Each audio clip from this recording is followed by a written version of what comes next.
James knelt down in front of the mausoleum where Ephraim was entombed.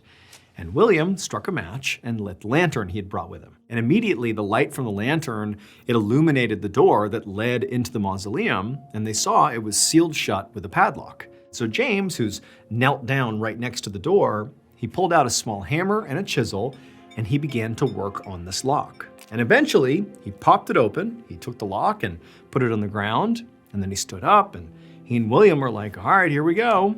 And they pushed the door, and it slowly swung open.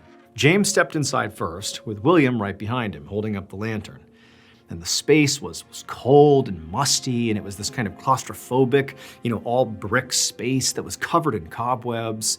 And on each side of the inside of this mausoleum were these big shelves with caskets sitting on each shelf. These were all different relatives of Ephraim's, and there were nameplates attached to each of these caskets. And so very quickly, James and William, they began looking, for the right casket that contained Ephraim. And eventually they found the right one, and they're sort of nervous at this point, but they're like, all right. And they got to either side of this casket, and together they pulled it off the shelf and put it down on the floor. And so James and William, they both went to the same side of the casket. And William, he's holding up his lantern, and they look at each other. They're like, all right, here we go. And James reaches down, and he opens up the casket. And when they see what's inside, I can't believe it. Inside of this casket was definitely Ephraim's dead body.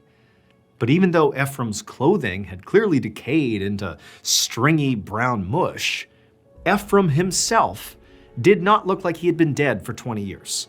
His skin was white and smooth, and there were no signs of decomposition on his body whatsoever. He was pristine.